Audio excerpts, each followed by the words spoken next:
ओम शांति। 25 मई 1973। बाबा के अव्यक्त मधुर महावाक्य। मुरली का टाइटल है भविष्य प्लान। बाबा कहे, अपने को विश्व परिवर्तक व विश्व कल्याणकारी समझते हो। विश्व की हर आत्मा को संदेश देने वाले समझते हुए विश्व में कहाँ तक संदेश दे पाए हैं, इसका हिसाब किताब निकालते रहते हो। जहाँ जहाँ संदेश देने का कर्तव्य होने वाला है, इसके लिए नए नए प्लान बना रहे हो। जो जिसका कर्तव्य व जिम्मेवारी होती है, उस कर्तव्य के प्रति उसके सदैव प्लान्स चलते रहते हैं।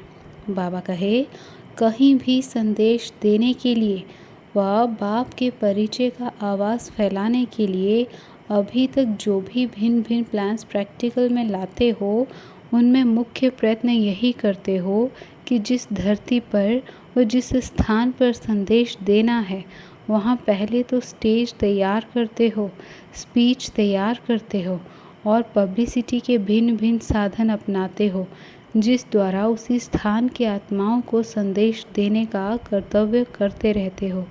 लेकिन इन साधनों द्वारा अभी तक विश्व की अंश मात्र आत्माओं को ही संदेश दे पाए हो। अभी थोड़े समय के अंदर जब सारी विश्व की आत्माओं को संदेश देने, ज्ञान और योग का परिचय दे बाप की पहचान कराने का कर्तव्य करना ही है, साथ साथ इस प्रकृति को भी पावन बनाना है, तब ही विश्व परिवर्तन होगा। इसके लिए थोड़े समय में बहुत बड़ा कार्य करने के लिए भविष्य कौन सा प्लान बनाया है, यह रूपरेखा बुद्धि में आती है। बाबा कहे, अभी जो कर रहे हो वही रूपरेखा है, यह वह कुछ भिन्न है। वह क्या है, इन एडवांस देखते हो या चलते चलते देखेंगे? अगर स्पष्ट है तो 2 शब्दों में सुनाओ। बाबा कहे, जब समय भी शॉर्ट है तो प्लान भी शॉर्ट चाहिए। शॉर्ट हो लेकिन पावरफुल हो। वह 2 शब्द कौन से हैं? भविष्य प्लान प्रैक्टिकल रूप में 2 शब्दों के आधार पर ही होना है। वह 2 शब्द पहले भी सुनाए थे। एक तो साक्षात बाप मूर्त और दूसरा साक्षी और साक्षात्कार मूर्त। जब तक यह दोनों मूर्त नहीं बनी हैं, तब तक सारे विश्व का परिवर्तन थोड़े समय में कर नहीं पाएंगे। इन प्लान्स को प्रैक्टिकल में लाने के लिए जैसे अभी स्टेज और स्पीच तैयार करते हो, वैसे ही आपको अपनी स्थिति की स्टेज तैयार करनी पड़े। अपने फीचर्स द्वारा फ्यूचर का साक्षात्कार करने के लिए जैसे भिन्न भिन्न पॉइंट्स सोचते हुए स्टेज तैयार करते हो, वैसे ही इस सूरत के बीच जो भी मुख्य कर्मेंद्रियां हैं, उन कर्मेंद्रियों द्वारा बाप के चरित्र, बाप के कर्तव्य का साक्षात्कार हो, बाप के गुणों का साक्षात्कार हो। यह भिन्न भिन्न पॉइंट्स तैयार करनी पड़े। नयनों द्वारा नज़र से निहाल कर सको, अर्थात नयनों की दृष्टि द्वारा उन आत्माओं की दृष्टि, वृत्ति, स्मृति और कृति चेंज कर दो। मस्तक द्वारा अपने व सभी के स्वरूपों का स्पष्ट साक्षात्कार कराओ। होठों द्वारा रूहानी मुस्कुराहट से अविनाशी खुशी का अनुभव कराओ। सारे चेहरे द्वारा वर्तमान श्रेष्ठ पोजीशन और भविष्य पोजीशन का साक्षात्कार कराओ। अपने श्रेष्ठ संकल्प द्वारा अन्य आत्माओं के व्यर्थ संकल्पों व विकल्पों की बहती हुई बाढ़ से और अपनी शक्ति से अल्प समय में किनारा कर दिखाओ। व्यर्थ संकल्प को शुद्ध संकल्पों से परिवर्तन कर डालो। अपने एक बोल द्वारा अनेक समय की तड़पती हुई आत्माओं को अपने निशाने का, अपनी मंजिल के ठिकाने का अनुभव कराओ। वह एक बोल कौन सा? शिव बाबा। शिव बाबा कहने से ही ठिकाना व निशाना मिल जाए। अपने हर कर्म अर्थात चरित्र द्वारा, चरित्र सिर्फ बाप के नहीं हैं, आप हर श्रेष्ठ आत्मा के श्रेष्ठ कर्म भी चरित्र हैं। साधारण कर्म को चरित्र नहीं कहेंगे, तो हर श्रेष्ठ कर्म रूपी चरित्र द्वारा बाप का चित्र दिखाओ।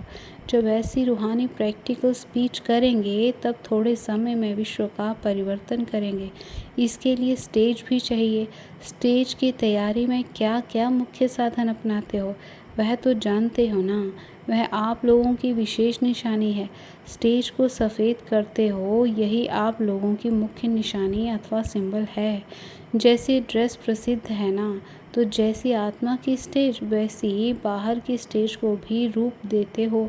तो यह बातें जो स्थूल स्टेज पर रखने का प्रयत्न करते हो, उनमें से अगर एक चीज़ भी स्मृति में नहीं रहती है, वो सही रूप में नहीं होती है, तो स्टेज की झलक अच्छी नहीं दिखाई देती। इसी प्रमाण जब अपनी स्थिति की स्टेज द्वारा प्रैक्टिकल स्पीच करनी है, तो इसके लिए भी इन सभी बातों की तैयारी चाहिए।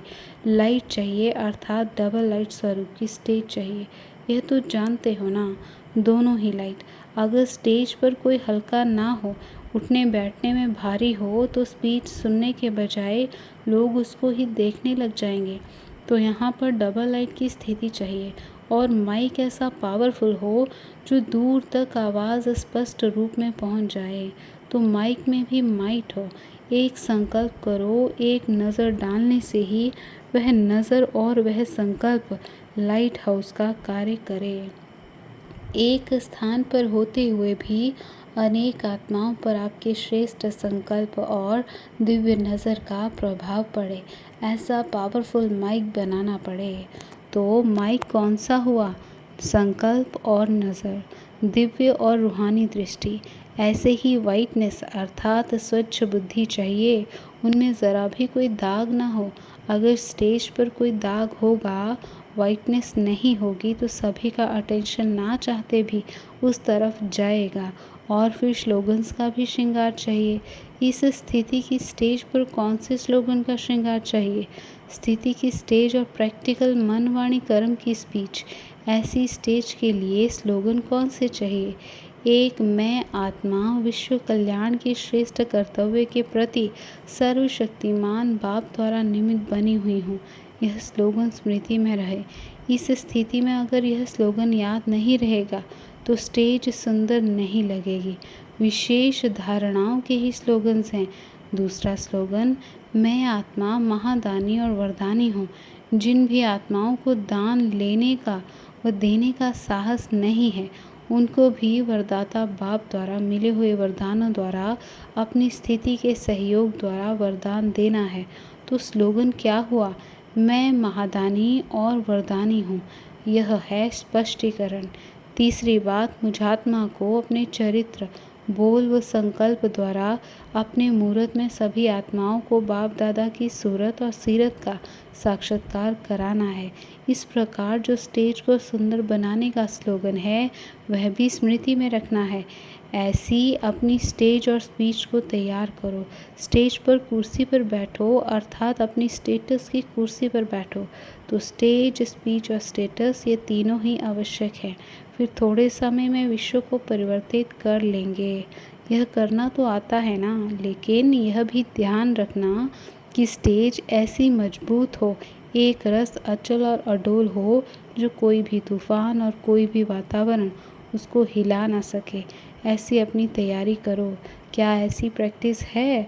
क्या ऐसे एवर रेडी हो और एवर हैप्पी हो, जो एक सेकंड में जैसी स्थिति, जैसा स्थान और जैसी आत्माओं की धरती, उसी प्रमाण थोड़े समय में अपनी स्टेज तैयार कर प्रैक्टिकल स्पीच कर सको।